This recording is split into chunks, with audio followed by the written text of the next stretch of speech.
Hey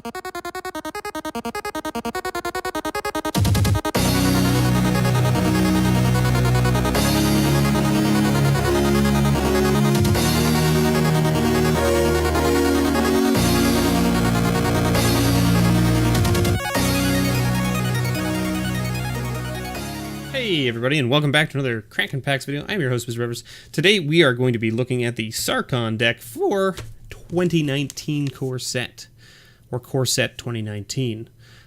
These were available at your LGSs during the open house that was this past weekend.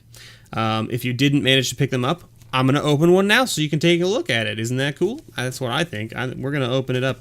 I did pick up one of each, and I will be opening them on the channel and showing them off. So stay tuned for that. They all come with one booster pack. I hope all of you are, having a good day and recovering from your 4th of July celebrations if you had any. The thing that's interesting about these now is... So the Planeswalker decks always used to come with 2 booster packs. They now only come with 1 booster pack. Why the shift? I'm not sure. I haven't read into it at all. I didn't even know that they were only coming with 1 now as opposed to 2 until I got to the store and the guy was like, yeah, they only come with 1 now. And I was like, wait, why? So it's kind of interesting that they only come with 1 booster pack now. I don't know why that is, but so it is. So it is. So we've got Sarkhan here. Let's see if we can get him out without damaging him. Come out of there. Thank you. There he is. So Sarkhan Dragon Soul is a 6-cost Planeswalker. 4 and red, and his +2 ability. I should say he comes in with 5 loyalty. And his +2 ability is Sarkhan Dragon Soul deals 1 damage to each opponent and each creature your opponents control. -3 is Sarkhan deals 4 damage to target player or planeswalker. And -9 is search your library for any number of dragon creature cards, put them onto the battlefield, then shuffle your library. So his ultimate is pretty mean in any kind of dragon deck. Still cool. Still cool. Now let's look at the deck. Because we'll look at the deck first, and then we'll open up the pack for the hype, right? Who's ready for Core 2019? Who's excited about it? Who's excited to see Core Sets back again? I know I am. I loved Core Sets when they were out originally. I mean, like, there were so many good things that they printed in them that just were, staples of Standard and Limited. So, there you go. Demanding Dragon. So it's a 5/5 for 5 that says 5/5 flyer for 5, 3 and red. That say when Demanding Dragon enters battlefield, it deals 5 damage to target opponent unless that player sacrifices a creature. So it kills a creature or it deals 5 damage to their face, and it's a 5/5 flyer for 5. I don't see the downside here for you. For 5 mana on turn 5, you get a 5/5 flyer. Is pretty that's already just good in itself. And then the fact that it deals 5 damage to them unless they sack a creature seems pretty good. Ah, the good old Shivan Dragon is back. There he is. 5/5 flyer for 6. See? This guy's a turn earlier and he's a 5/5. Now this one for 6 gives you fire breathing, essentially. Shivan Dragon gets +1/+0 for every red mana you spend. Sarkhan's Dragon Fire, which is a 5 mana cost sorcery, 3 and red. Sarkhan's Dragon Fire deals 3 damage to any target. Look at the top 5 cards of your library. You may reveal a red card from among them and put it into your hand. Put the rest on the bottom of your library in a random order. And you get 2 of those. So there you go. They want you to have some sort of digging. And then, of course, you've got your mountains, because all of the Planeswalker decks this time are mono-colored. You get a whole bunch. Something interesting that my LGS was talking about is that, they're so used to the Planeswalker decks from all the other sets where it's only 2. They generally only do 2 Planeswalker decks for each set. So, like, Amonkhet was that way, Dominaria was that way, Hour of Dev was that way, Ixalan and Rivals of Ixalan were both that way. Only 2. Only 2 decks. or 3 at most, right? But this one has 5. So he's like, I have to make space on my shelf to be able to like hang 5 Planeswalker decks across my shelf. He's like, it's causing me major problems here because everything was worked out to have space for 2 or 3, not 5.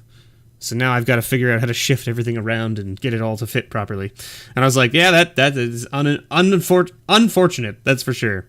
So we've got an Act of Treason, Electrify. These are commons. A second Electrify. Fiery Finish. 7 damage for 6 at sorcery speed, but only to a creature.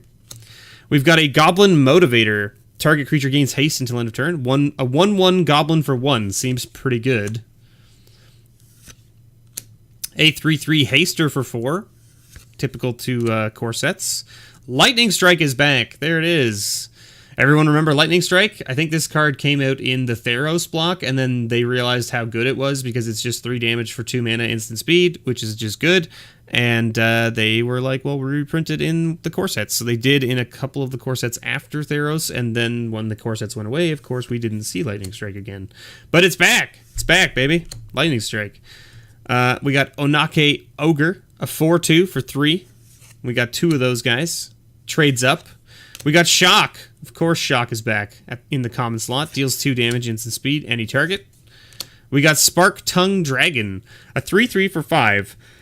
That when it enters the battlefield, you may pay an extra 3, and when you do, it deals 3 damage to any target. So it's a dragon with a lightning bolt attached, except that it costs you 3 for the lightning bolt, which is, it can be good. If you draw him late game, a 3/3 flyer for 8 that burns something for 3 is not necessarily terrible.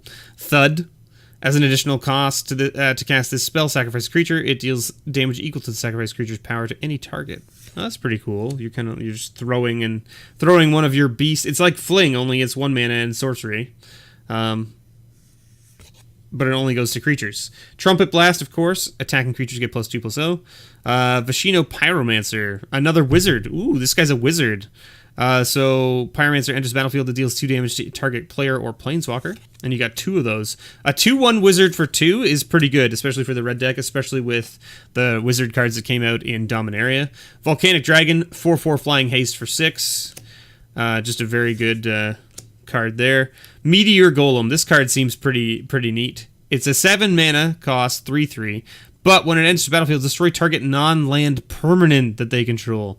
Blows up a permanent. Any permanent that isn't a land. So you can blow up enchantments, artifacts, creatures, you name it. Planeswalkers? Planeswalkers are permanents. Blowing up. Just kill it. Kargan, Dragon Rider. So it's a 2/2 for 2 human warrior that says as long as you control a dragon, it has flying. And you get 2 of those. 3 of those. 4 of those. It's like they want you to have dragons. And you got Sarkhan's Whelp here. A 2/2 for 3. With flying, that says whenever you activate an ability of Sarkhan Planeswalker, Sarkhan Whelp deals 1 damage to any target. That seems pretty cool. And you get 3 of those. So there you go. There's your little 2/2 early dragon drop for your 2/2 for 2 mana that gets flying as long as you control a dragon. So you've got 1, 2, 3, 4, 5, 6, 7, 8, 9. You've got 9 dragons in the deck, and you have to try and get this guy flying. So, I mean, like, you got 9. It's not terrible. It's basically a 1/6. Almost a 1/6 of your deck is dragons. Can't really complain about that.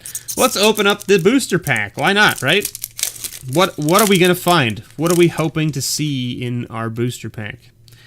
We got Dwindle, Fire Elemental, Loxodon Linebreaker, Frilled Sea Serpent, Greenwood Sentinel, 2/2. Hey, it's a green elf bear with vigilance. That's not bad. Hired Blade. Oh, a 3/2 with flash. Cool. Essence Scatter. Naturalize, of course. Naturally. There's Naturalize. I'll show myself out. Strangling Spores. -3/-3 for 4. Instant speed. Totally Lost. Another good card. Gift of Paradise is our first uncommon. First uncommon is Gift of Paradise. Gain 3 life when it comes into the battlefield, and Enchanted Land gives you any color you wish. When you cast your next instant or sorcery spell this turn, copy that spell. You may choose new targets for that copy. You may choose new targets. Let's put that into perspective. It's kind of interesting, though, because it's double cast and it's sorcery, so you have to play the double cast first. I remember Reverberate. Reverberate was a rare from one of the previous core sets, and it was basically exactly the same as double cast, except it was instant speed, and you cast it after you cast the other spell, and then it lets you copy.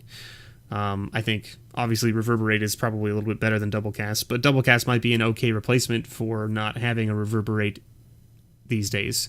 Reassembling Skeleton is a 2-mana 1/1 that has regenerate. Well, not regenerate, but you can return it from your graveyard to the battlefield. Actually, now that I'm thinking about double cast, very unfortunate, because you have to play it first, which telegraphs to your opponent that you're going to be playing something that you want to spend another copy on.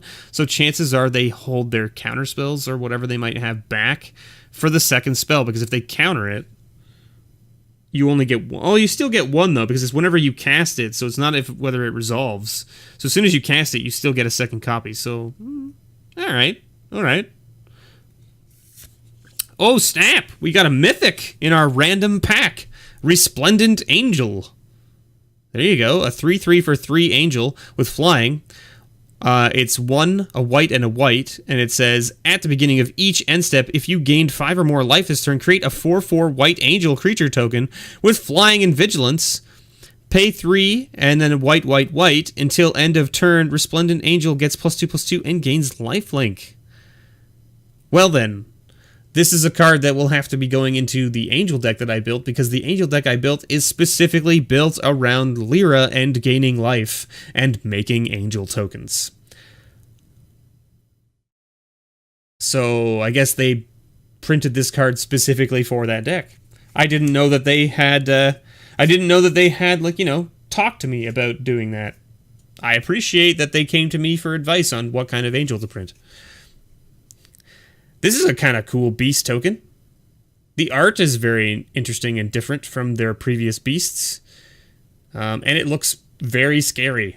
So anyway, there you have it. That is the Sarkhan deck. I have been your host, MrBevers. I hope you enjoyed this little look into what you could possibly expect to see out of M19. Also, with the Planeswalker decks, you get to see what's in it so that you know whether you want to purchase it yourself. Personally, I think that this dragon right here, he's going to do some work probably in Standard, because a 5/5 for 5 red is pretty good. Probably end up replacing... he's not as good, obviously, as Glorybringer, but, in Standard, when Glorybringer rotates out, this guy will be a decent top end for the red decks. Anyway, thank you so much for watching, and as always, may your pulls ever be better.